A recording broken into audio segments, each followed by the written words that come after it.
This is the heartbreaking story of LaKeyshia Timmons, a 42-year-old mother of 8 who was brutally murdered by her boyfriend during a bitter custody battle over their children.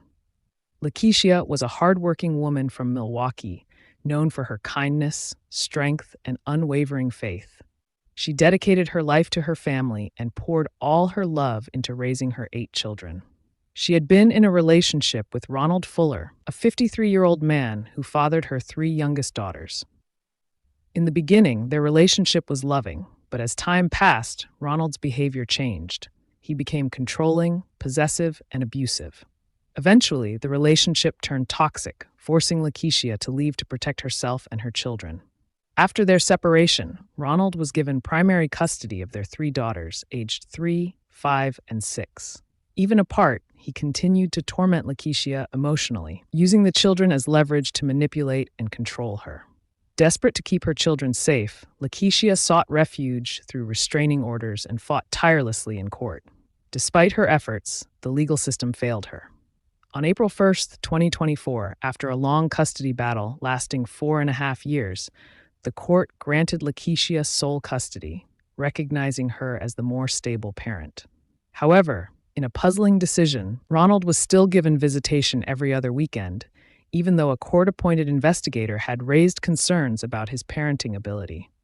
The investigator noted that Ronald refused to let anyone inspect his home and couldn't answer basic questions about his children's schooling, while LaKeisha's home was well kept and her children thrived under her care. The custody ruling enraged Ronald. In late February, during the hearings, he had ominously told an investigator that a war is starting, comparing it to World War III. His anger spiraled into violence. He managed to get LaKeisha's new address from a relative and plotted to kill her.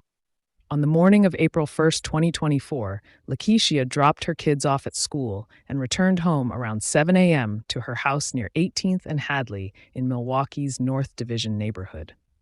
Surveillance footage showed Ronald lurking around her home for nearly 30 minutes, pacing streets and alleys while waiting for her to return. As she stepped out of her car, he approached. Startled, LaKeyshia cried out, "Ron, what are you doing?" Seconds later, he opened fire, unleashing 9 rounds. 2 bullets struck her in the abdomen, fatally wounding her as one of her children heard her final words. Police arrived at the scene to find LaKeyshia dead. They spent hours canvassing the area, recovering 9 shell casings. Witnesses and video evidence pointed directly to Ronald Fuller, who was arrested the same day and charged with first-degree reckless homicide. In his interview, Ronald admitted to the shooting, but claimed, "The devil made me walk over to her house." He said he didn't intend to kill her, only to wound her to take care of the kids. Surveillance footage captured the entire sequence, him limping towards her, her pleas for him to stop, and the rapid gunfire that ended her life. After the attack, he fled and ditched the gun in a recycling bin. Court records revealed that LaKeyshia had tried to obtain a restraining order against Ronald back in October 2023, but a judge denied her request. Family members later confirmed the custody dispute had been intense and emotionally draining for her. Ronald's bail was set at $250,000, and he faced up to 65 years in prison. On April 7, 2025, he pleaded guilty to second-degree reckless homicide with a dangerous weapon enhancer. His sentencing was scheduled for June 25, 2025. LaKeisha's family was shattered by her death. They described her as a loving mother who didn't deserve such a cruel fate. Friends and relatives held a vigil at the scene of the shooting to honor her memory and demand justice, not only for LaKeyshia, but for all domestic violence survivors failed by the system. They also created a GoFundMe to cover her funeral expenses and support her children. May LaKeyshia Timmons rest in peace, and may her story serve as a call for change to protect those fighting to escape abuse. There are several powerful lessons we can draw from LaKeyshia Timmons' story. 1. Take threats and patterns of abuse seriously. LaKeyshia tried to protect herself through restraining orders and legal action, but the system underestimated the danger she faced. It shows how important it is to treat domestic abuse and threats with urgency before they escalate to tragedy. 2. The legal system needs reform in domestic violence cases. Despite warnings from investigators and LaKeishia's attempts to get help, the court still granted Ronald access to the children and denied her restraining order. This highlights the need for stronger protections for survivors and better evaluation of risk in custody disputes. 3. Custody battles can be used as tools of control. Abusers often use children as leverage to maintain control over their victims. The story reminds us that custody cases in abusive relationships must be handled with caution to prevent further harm to both parents and children. 4. Community awareness is critical. Family, friends, and neighbors can play a key role in supporting victims of domestic violence. Being alert to warning signs and helping victims access resources could make a difference. 5. Listen to victims and believe them. LaKeishia's pleas for protection were dismissed. Believing survivors and acting quickly when they seek help can save lives. 6. Domestic violence is not just a private matter. This case shows how abuse can escalate to public tragedy.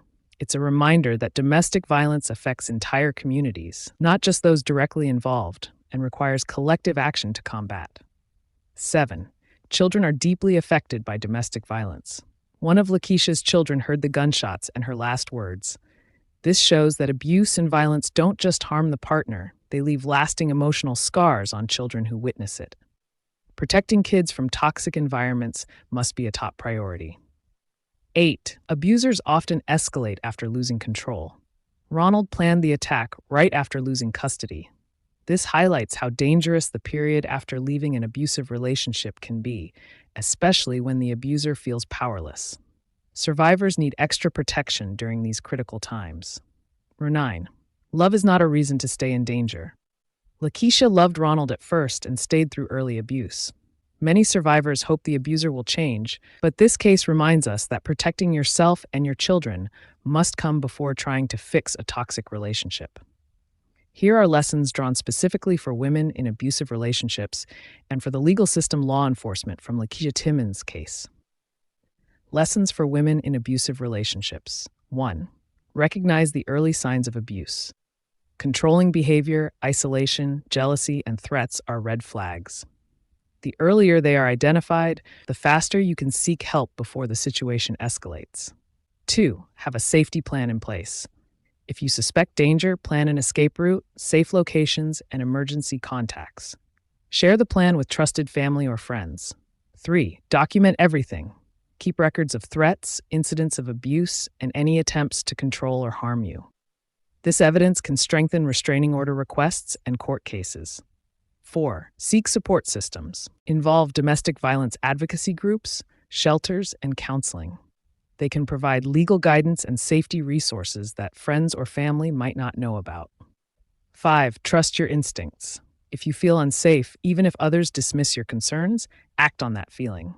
Many survivors report sensing escalating danger before the worst happens. Lessons for the legal system and law enforcement. Take restraining order requests seriously.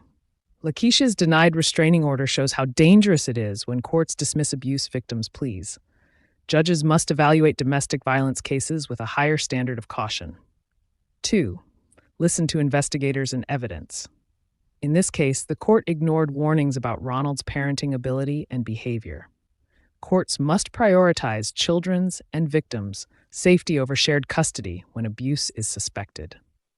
3. Use risk assessment tools. Law enforcement and courts should use validated risk assessment tools to determine the potential for lethal violence in domestic abuse cases. 4. Faster intervention in custody disputes involving abuse. Custody battles in abusive relationships need expedited and careful handling. The law should provide emergency custody changes when credible threats exist. 5. Provide long-term protection and monitoring. Survivors need ongoing support even after leaving an abuser. Mandatory check-ins, supervised visitations, and GPS monitoring of abusers could help prevent tragedies.